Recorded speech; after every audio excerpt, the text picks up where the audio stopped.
परमेश्वर के दैनिक वचन।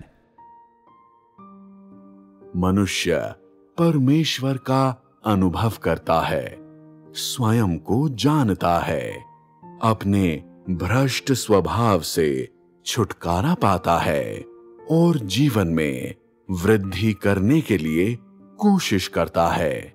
सब कुछ परमेश्वर को जानने के लिए ही है। यदि तुम सिर्फ स्वयं को जानने और स्वयं के भ्रष्ट स्वभाव से निपटने की कोशिश करते हो और यह नहीं जानते कि मनुष्य के लिए परमेश्वर क्या कार्य करता है, उसका उद्धार कितना महान है, या तुम परमेश्वर का अनुभव कैसे करते हो और परमेश्वर के कार्यों की गवाही किस प्रकार देते हो, तो तुम्हारा अनुभव बेकार है। यदि तुम सोचते हो कि सत्य को अभ्यास में लाने के योग्य होना और उसे सहने का अर्थ यह है कि व्यक्ति अपने जीवन में वृद्धि कर चुका है, तो इसका अर्थ यह है कि तुमने जीवन के सही अर्थ को अभी तक नहीं समझा है और मनुष्य के लिए कार्य करने के परमेश्वर के उद्देश्य को अभी तक नहीं समझा है।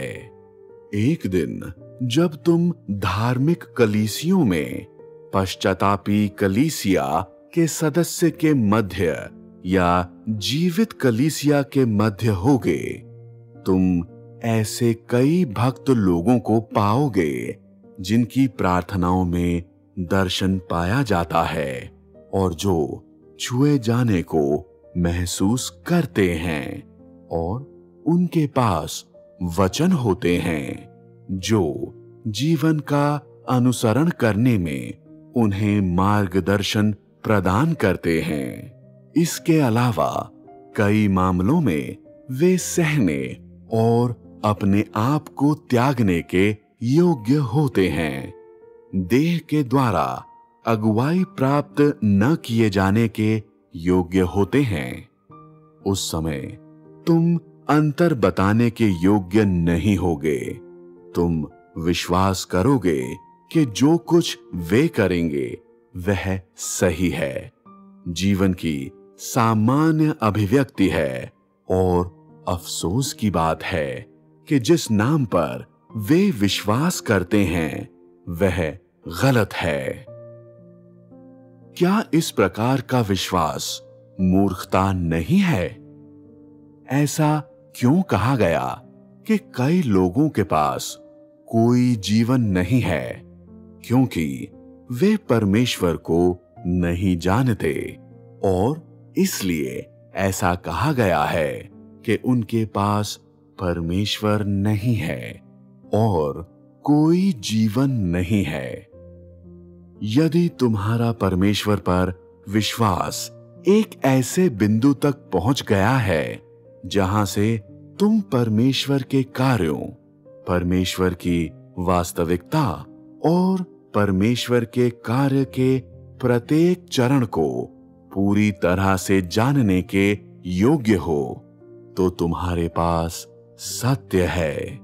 यदि तुम परमेश्वर के कार्य और स्वभाव को नहीं जानते हो, तो तुम्हारा अनुभव में अभी भी कमी है। यीशु ने किस प्रकार से परमेश्वर के कार्य के उस चरण किया, इस चरण को कैसे किया जा रहा है, परमेश्वर ने किस प्रकार से अनुग्रह युग में अपना कार्य किया और क्या कार्य किया गया है, इस चरण में कौन सा कार्य किया जा रहा है। यदि तुम्हारे पास इन बातों को संपूर्ण ज्ञान नहीं है, तो तुम कभी भी आश्वासित और सुरक्षित महसूस नहीं करोगे।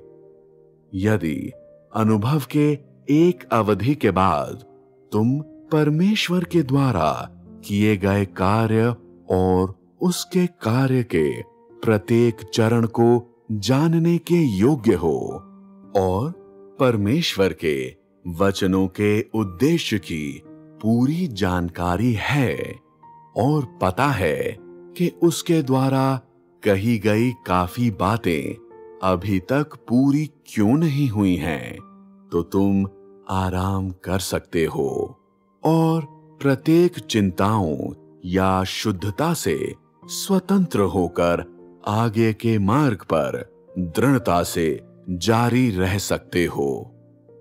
तुम लोगों को यह देखने की आवश्यकता है कि परमेश्वर अपने इन सारे कार्य को पूरा करने के लिए क्या उपयोग करता है। वह अपने कहे वचनों का उपयोग करता है। कई प्रकार के वचनों के द्वारा मनुष्य को शुद्ध करता है और मनुष्य की अवधारणाओं को परिवर्तित करता है।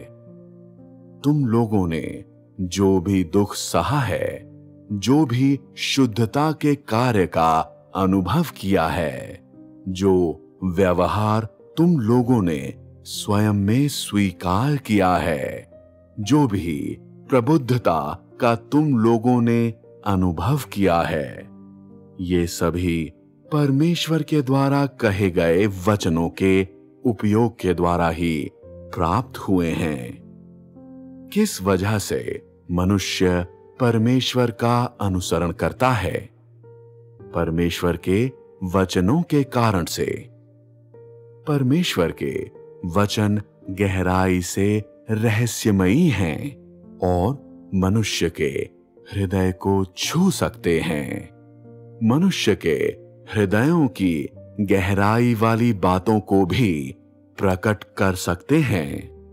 अतीत में हुई बातों को भी बता सकते हैं और भविष्य में देखने दे सकते हैं। इसलिए मनुष्य परमेश्वर के वचनों के कारण से दुखों को सहता है और परमेश्वर के वचनों के कारण ही सिद्ध बनता है और केवल उसी के बाद मनुष्य परमेश्वर का अनुसरण करता है।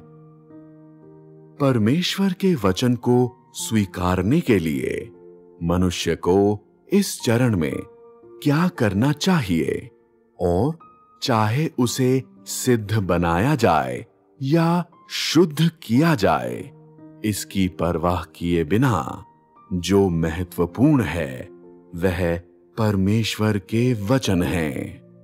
यही परमेश्वर का कार्य है और यही दर्शन है जो मनुष्य को आज जानना चाहिए।